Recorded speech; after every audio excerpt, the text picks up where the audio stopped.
میں نے کہا کچھ تو آپ کو اندازہ ہوگا. انہوں نے کہا مجھے معلوم ہے، میں 22 حج کر چکا ہوں،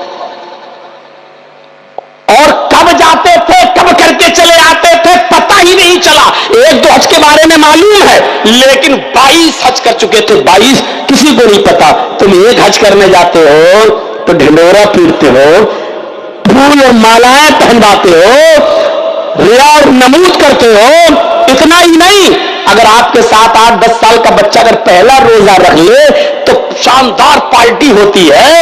کیا ہوا؟ میرے بچے نے روزہ رکھا ہے، روزہ کشائی ہے، آج روزہ کھلوا رہا ہوں میں، میرے بچے نے روزہ رکھا ہے. ابھی سے ہی اس بچے کے اندر تکبر پیدا کر رہے ہیں آپ. آگے چل کر یہ بچہ وہی کام کرے گا جو آپ کر رہے ہیں. آپ کے بچے نے اگر روزہ رکھ لیا تو آپ کہیے کہ اللہ تیرے نبی کا فرمان ہے میں وہی کر رہا ہوں. آپ کو ضرورت کیا تمام لوگوں کو اپنے گھر پہ بلا کے یہ بتانے کی کہ میرا بچہ روزے سے ہے، آج میرے بچے کا پہلا روزہ ہے. ضرورت کیا ہے اس بات کی کہ آپ کے بچے نے قرآن مکمل کر لیا، ناظرہ پڑھ لیا ہے. اب آپ تمام لوگوں کو بلائیں گے آپ اور اپنے گھر پہ بلا کے کھانا کھلائیں گے اور یہ بتائیں گے کہ میرے بچے نے ناظرہ مکمل کر لیا، یا کھانا کھلائیں گے اس لیے کہ آپ کے بچے نے حافظہ کر لیا ہے. سن لو، اسلام کے اندر صرف 2 قسم کے کھانوں کی اجازت ہے، تیسرے کسی کھانے کی اجازت نہیں ہے، کسی چیز کی دعوت کی اجازت نہیں ہے. اسلام کے اندر شادی کے بعد لڑکے کو پرمیشن ہے کہ وہ ولیمہ کر سکتا ہے، لڑکی والوں کو وہ بھی نہیں. کل میں بتا چکا ہوں، لڑکے کو صرف اتنی اجازت ہے کہ وہ شادی کے بعد بیوی کے گھر پہ آ جانے کے بعد اس سے 2 4 میٹھے بولنے کے بعد وہ جب چاہے تب ولیمہ کر سکتا ہے. اور ولیمے میں اس کو اجازت ہے کہ وہ 1000 کو کھلائے چاہے 100 کو کھلائے، ولیمے کی اجازت ہے. وہ 2 دن بھی کھلائے، 4 دن بھی کھلائے، 7 دن بھی کھلائے، 10 دن بھی کھلائے، اس کو اجازت ہے. بہت بڑے پیسے والے بنتے ہو، لڑکی والوں کی آمد کھاؤ نا. بہت زیادہ دولت والے بنتے ہو نا، بہت بڑے ساہوکار ہو تو ولیمہ کھلاؤ نا، 4 دن 5 دن 6 دن 10 دن. آپ کھلائیے، کون منع کر رہا ہے؟ لڑکے والوں کو پرمیشن ہے کہ وہ ولیمہ کھلا سکتے ہیں. لڑکا ایک کھانا یہ، اور دوسرا کھانا عقیقے کا ہے. 7ویں دن عقیقہ ہوگا اور اس دن آپ رشتہ داروں کو بلا سکتے ہیں، لیکن آپ کے عقیقے میں غریب لوگوں کا آنا ضروری ہے.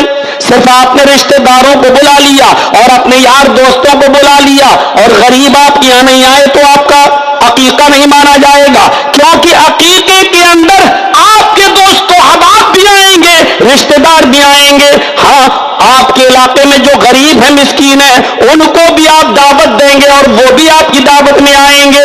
ان 2 کھانوں کے علاوہ تیسرے کسی کھانے کی اجازت نہیں ہے اسلام میں. حاجی صاحب حج کر کے آئے، کھانا کھلا رہے ہیں، کیوں؟ عبادت تیرے اوپر حج فرض طے کر لیا، اب تو کھانا کیوں کھلا رہا ہے؟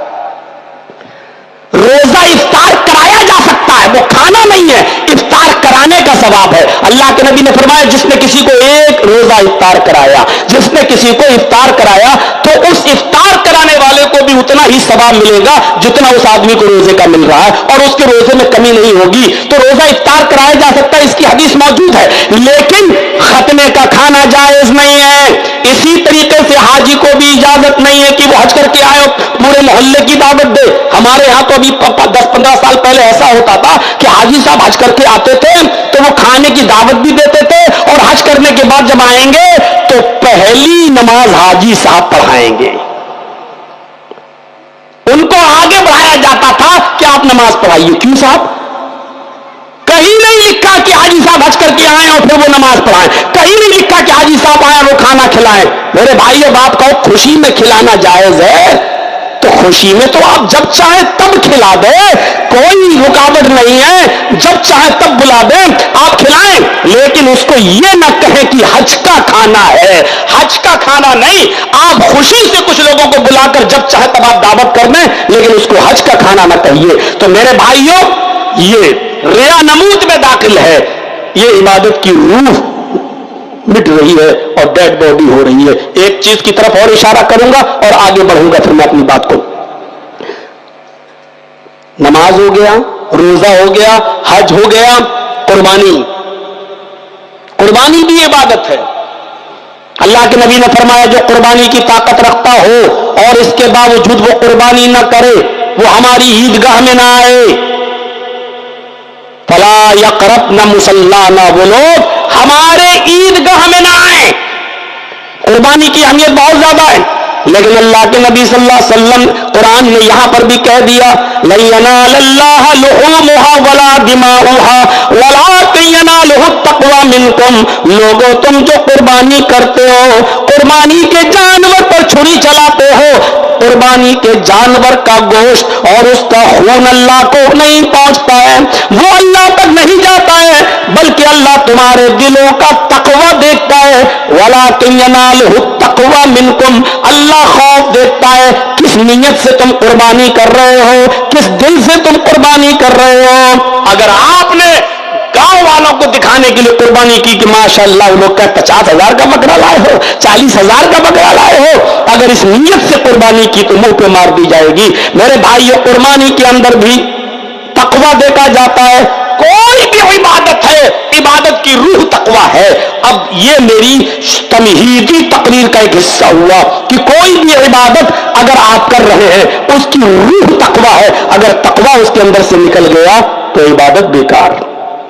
روح ہے تقوی. اب تقوی نجی زندگی میں بھی آنا چاہیے، تقوی اولاد کے سلسلے میں بھی آنا چاہیے، تقوی اپنی بیوی کے سلسلے میں بھی ہونا چاہیے، تقوی کھانے اور پینے کے معاملے میں بھی ہونا چاہیے.